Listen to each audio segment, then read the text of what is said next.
Greetings all, Chuke here from Chuke's Outdoor Adventures. Well, it is 10 below zero, maybe even colder here in Alaska. We're having an extreme low temperatures. It was messing with some of my equipment, so hopefully I'll keep the video going. But I wanted to wish everyone season's greetings, Happy New Year.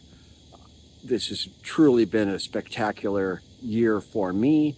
It's been a great year for oh boy, it's cold. Bigfoot, the paranormal, UFOs. It's been amazing. We'll talk about that. But I mainly wanted to thank everyone for giving me the opportunity to do these videos every week. I've been doing them every Sunday for about 6 months now. I'll have to go back and look at it. But you can look at the playlist. It's under Bigfoot and just see all of my weekly videos. And it's all thanks to you guys. I really appreciate you, especially my patrons like Jomo. He looks forward to every Sunday sitting around the tube with all his kids and getting their dose of Chuke's Sunday morning cartoon Bigfoot magic. So it's been an amazing year. I feel like I'm just getting started. A big part of it is the relationships I've made, of course, with Alex Petticoff from Small Town Monsters. Introducing me to Beans Baxter and Rob Roy Menzies has just been incredible and life-changing for me. I look forward to once a month heading out to the Bigfoot Art Gallery in Palmer and just doing a barrage of interviews with Rob Roy and just seeing what's new. He's constantly getting new people coming in and telling him stories. I've also really enjoyed mixing my overland camping stuff with the investigations. So I'm set up now with a lot of equipment, 4x4 capability. I'm even going to do some winter trips, believe it or not. Even in this extremely cold winter, I just need a little bit more equipment, and I'm going to head out and do some investigations. Some Bigfoot, but definitely some paranormal investigations. But with Bigfoot in general, it's been an amazing year. Not only have I got to go to Kachemak Bay, truly a hot spot here in Alaska, across the bay, and do some investigations, but just in general, there's been a lot of sightings, a lot of information being shared. We're in the age of electronic information sharing. It's just incredible daily, the reports we're getting. Of course, it comes to mind the sighting, the footage that was taken near Durango, Colorado on that train. And I love that footage, even though I believe it's fake, and Rob Roy believes it's fake because he owns one of those Jack Lake suits. But it was really cool to see it just go like fire around the internet. And I also used to live, when I went to college there, in Durango, Colorado. So I have fond memories of that and, you know, that train to Silverton. So that was super cool to see that. But there's been other footage around Canada. The Rocky Mountain Bigfoot guys are constantly linking different videos. There's been a lot of interesting videos out there. I think it's just a matter of time before we really find good evidence.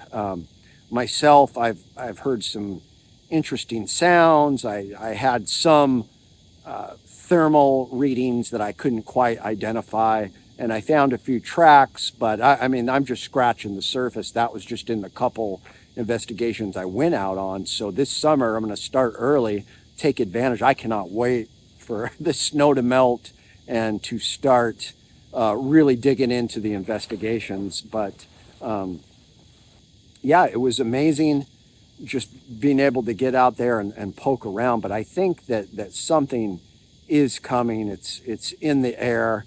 We're in the age of information sharing, and once it gets out, I think it's going to be unbelievable. But I still think that there's some kind of paranormal aspect, other dimensional aspect to these Bigfoot. Shout out to Jomo. He loves it when I talk about that. And the reason is, you know, we would have found some bones. We would have found evidence clearly because we're having all these sightings from really good eyewitnesses. And we still don't have a whole lot of physical evidence. I think the recordings and the tracks we found, the other investigators have been the greatest information that we have. That's the best proof right there. But it's really hard to find some tangible proof.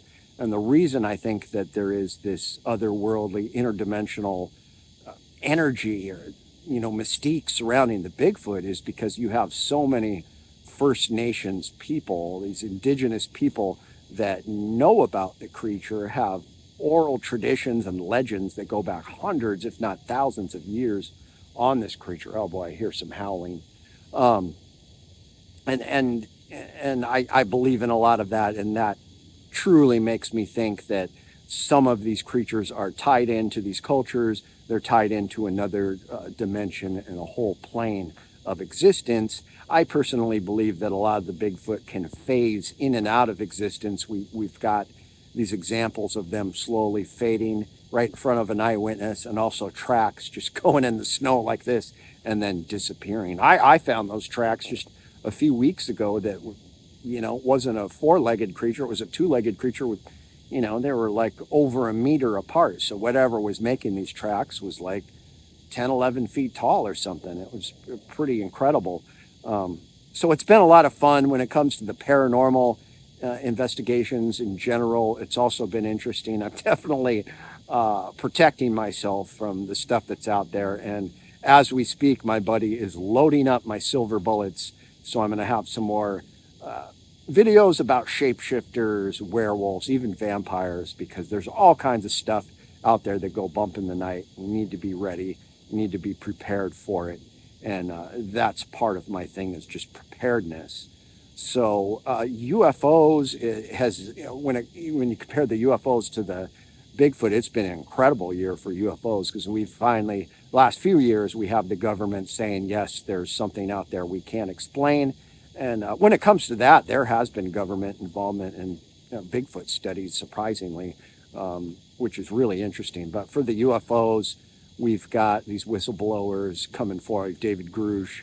There will be a new documentary on Bob Lazar coming out this year. I'm really looking forward to that, because Bob Lazar's S4, Area 51, alien back engineering stories are some of my favorite, and it's just amazing the stories he has and the credibility his stories have because of the proof he has where he's worked, and then it all corroborates with some of the other stuff we're finding out. So, I had that sighting just in the Chuke Pass of that UFO. I couldn't explain. It was way out in the atmosphere, really bright.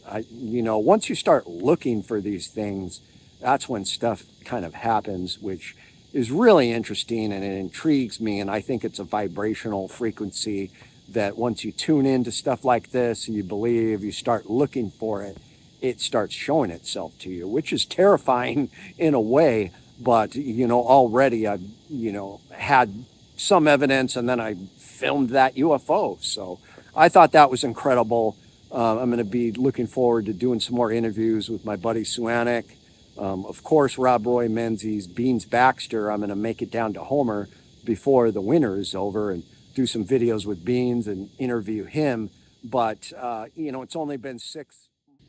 So anyways, guys, thanks for tuning in. I look forward to doing these videos every Sunday for the foreseeable future. And I'm having a blast with it, and I can't wait to start on some of these investigations. They're going to be epic.